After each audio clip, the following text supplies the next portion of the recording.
बिस्मिल्लाहिर्रहमानिर्रहीम। अस्सलाम वालेकुम। आप मेरा यूट्यूब चैनल देख रहे हो, मैं हूं असल चीमा।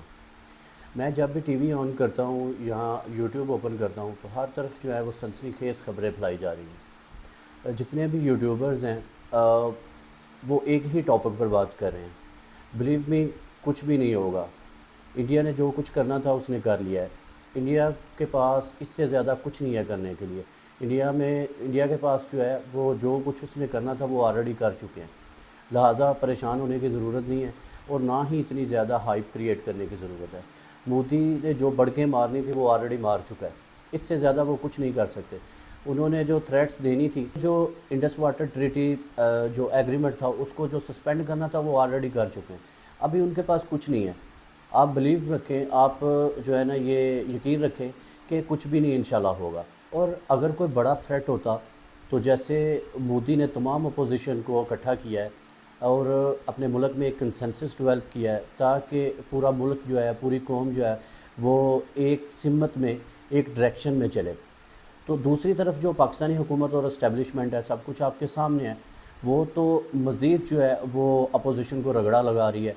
वो जो पाकिस्तानी हुकूमत और इस्टेब्लिशमेंट है वो अकेले ही बहुत मजबूत है। वो सारे मसाइल जो है ना वो अकेले ही हल कर लेगी। लिहाजा कोई परेशानी की बात नहीं है। हमारी इस्टेब्लिशमेंट और अदारे जो हैं, हमारी जो हुकूमत है वो अपने अपने जो काम है वो बड़े आसान तरीके से सर अंजाम दे रहे हैं। लिहाजा कौम को पाकिस्तान की सलामती की फ़िक्र करने की ज़रूरत नहीं है। इंशाअल्लाह पाकिस्तान हमेशा पाइंदा रहेगा। Don't worry about that. Pakistan को कोई बैरूनी ख़तरा लाहक नहीं है। हमारे और बहुत सारे इश्यूज़ हैं जिनको फिल फॉर हल करने की ज़रूरत है। पाकिस्तान इंशाअल्लाह हमेशा कायम दायम रहेगा। हमारे जो इश्यूज़ हैं, हमारे मुल्क में रूल ऑफ़ लॉ नहीं है। आइन जो है वो मुकम्मल तौर पर मुअत्तल हो चुका है। कुछ लोगों को इंसाफ जो है वो बिल्कुल मैसर नहीं है और कुछ के लिए ये मुल्क जो है ना वो घर की लौंडी बना दिया गया है। आज बीइंग ए नेशन हमें ये बात सोचने की ज़रूरत है कि हमें क्या करना है, हमने इस मुल्क को कैसे संवारना है। मैं बहुत सारी पिछले व्लॉग्स में भी ये बात कर चुका हूँ कि हमारे इश्यूज़ कुछ और हैं, लेकिन हमारे तमाम जो करते धरते हैं वो उन्होंने हमारे जो मुल्की मसाइल हैं उनको किसी और सिमत की तरफ मोड़ दिया गया है। हमारे जो असल इश्यूज़ हैं हम उस तरफ नहीं आ रहे और हम जो हमारे नॉन इश्यूज़ हैं जिनकी बराह रास्त कौम को उससे कोई फ़र्क नहीं पड़ेगा, कौम उससे इफ़ेक्ट नहीं होएगी। लिहाजा कौम जो है वो ही तकदीरें बदलती है। कौम जो है जब वो उठती है तो मुल्क में रूल ऑफ़ लॉ भी आ जाता है और मुल्क में जो ला कानूनियत है वो भी ख़त्म हो जाती है। कौमों की ज़िंदगी में अप्स एंड डाउन्स आते रहते हैं, लेकिन कौमें ही हैं जो अपने मुल्क के हालात बदलती हैं, अपने अपने तशख़्ख़ुस की हिफाजत करती हैं। लिहाजा कौमों के ऊपर जो बुरा वक़्त आता है वो कौमें ही जो हैं उस बुरे वक़्त को टालती हैं। कौमें अपनी मेहनत से अपनी डायरेक्शंस को दुरुस्त करके वो अपने मुल्क के जो हालात हैं वो उनको बदल सकती हैं। अगर मुल्क में रूल ऑफ़ लॉ नहीं है, मुल्क में अगर ला कानूनियत है, तो एक बात अपने जहन में रखें, सिर्फ़ लीडर्स और सियासी कारकुन जो हैं वो मुल्की हालात नहीं बदलते। जब तक कौमें अपनी ज़िम्मेदारी नहीं निभाती, जब तक कौमें नहीं उठती, आज वक्त है कि कौम खड़ी हो और अपने जो मुल्क के मसाइल हैं उनको हल करवाने में अपना किरदार अदा करें। हमारे मुल्क में करप्शन है, रूल ऑफ़ लॉ नहीं है, आइन मुकम्मल तौर पर मुअत्तल हो चुका है। उसके बावजूद हमें जो भाषण दिया जाता है, हमें जो लेक्चर्स दिए जाते हैं, हमारे अदारे बड़े मजबूत हैं। इसमें कोई शक नहीं है कि हमारे अदारे बड़े मजबूत हैं। वो सियासतदानों को सियासत करने से रोक सकते हैं, सहाफ़ियों को सहाफ़त करने से रोक सकते हैं, अदालतों को इंसाफ़ करने से रोक सकते हैं।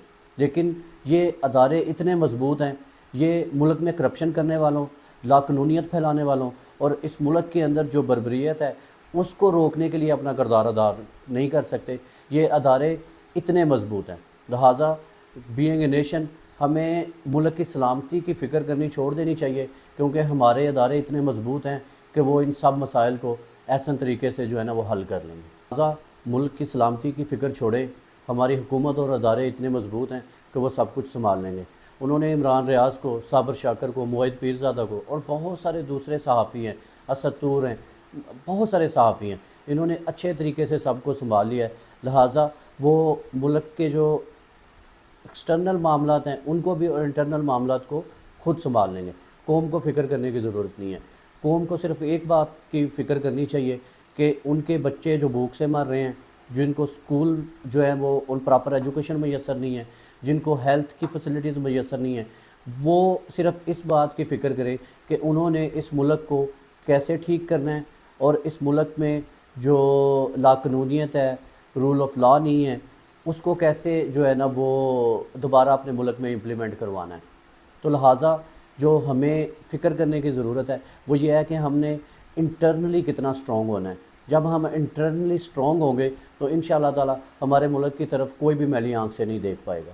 طرف ہم عمران خان صاحب کی بات کر لیتے ہیں۔ مجھے ایسا لگتا ہے کہ دس از مائی پرسنل انالیسس کہ پی ٹی آئی کے اندر بھی جو ہے وہ کچھ مفاد پرست ٹولہ ہے جو کہ صرف اپنے مفادات کے لیے پی ٹی آئی کے ساتھ یا عمران خان کا نام لے رہا ہے۔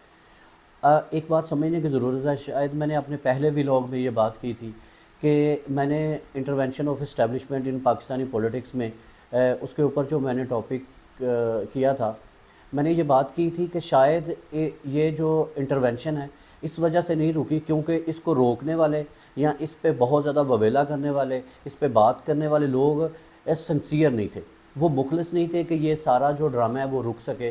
سملرلی مجھے ایسا لگتا ہے کہ پی ٹی آئی کے اندر بھی جو ہے وہ مفاد پرست ٹولہ جو ہے نا وہ شاید یہ اس کے انٹرسٹ میں ہے کہ عمران خان جیل کے اندر ہی رہے۔ جو معاملات بہنوں کے ہیں وہ دیکھیں کس طرح سے فکر مند ہیں، وہ جیلوں کے باہر جا کے بیٹھتی ہیں، وہ تپتی دھوپ میں بھی بیٹھتی ہیں۔ ایسا لگتا ہے کہ جو سنسیریٹی کا لیول ہے اس میں کمی ہے۔ جو پی ٹی آئی کے اندر کچھ ایسے عناصر ہیں جو کہ اپنے مفادات کے لیے جو ہیں وہ عمران خان کو یوز کر رہے ہیں، اور عمران خان کی جو بیل نہیں ہو رہی یا ان کے کیسز ختم نہیں ہو رہے، میں سب کو تو نہیں کہہ رہا، بہت سارے وکلاء حضرات ہیں، بہت سارے جو پی ٹی آئی کے ممبرز ہیں وہ شاید سنسیئر بھی ہوں اور وہ چاہتے ہوں گے عمران خان صاحب جو ہے نا وہ جیل سے باہر آئیں، لیکن میرا سٹانس جو ہے وہ یہ ہے کہ پھر وہ مسئلہ حل کیوں نہیں ہو رہا۔ ایون ان کی ملاقاتیں بند کر دی گئی ہیں، ان کے اوپر جو ہے نا وہ جیل مینول کے مطابق ان کو وہ فیسلٹیز جو ہیں وہ ان کو اس طرح سے فیسیلیٹیٹ بھی نہیں کیا جا رہا۔ تو وجہ کیا ہے؟ کیا یہ جو پی ٹی آئی کے ممبرز ہیں، جو رکن پارلیمنٹ ہیں، کیا وہ پریشر بلڈ نہیں کر پا رہے، یا ان کے پیچھے وہ ول نہیں ہے جو اس چیز کی ریکوائرمنٹ پوری نہیں کر رہی کہ وہ ایک ایسا سٹانس لے سکیں یا ایسا پریشر بلڈ کر سکیں کہ حکومت اور اسٹیبلشمنٹ جو ہے نا وہ مجبور ہو جائے کہ وہ عمران خان کے لیے کچھ آسانیاں پیدا کرے، یا اس کے جو کیسز ہیں وہی عدالتوں میں نہیں لگ پا رہے، وہ ایون وہ اپنے جو عدالت سے جو سمن لے کے جاتے ہیں، جو عدالت کا ورڈکٹ ہوتا ہے وہ جیل میں لے کے جاتے ہیں، جیل انتظامیہ اس کو امپلیمنٹ نہیں کرتی، وہ اس کو ہوا میں اڑا دیتی ہے۔ تو یہ کیا ڈرامہ چل رہا ہے؟ یہ کیسے مسئلے مسائل حل ہوں گے؟ تو لہٰذا میں یہ سمجھتا ہوں کہ پی ٹی آئی کے اندر بھی جو ہے وہ کچھ ایسی گروپنگ ہے، کچھ ایسے مسئلے مسائل ہیں جس کی وجہ سے ان کی آواز جو ہے نا وہ مقتدر حلقوں تک اس لیول تک نہیں پہنچ پا رہی جس لیول تک اس کو پہنچنا چاہیے تاکہ اس کا کوئی رزلٹ نکلے۔ اجازت دیجیے، اپنا اور اپنے چینل کا خیال رکھیے گا۔ اللہ حافظ۔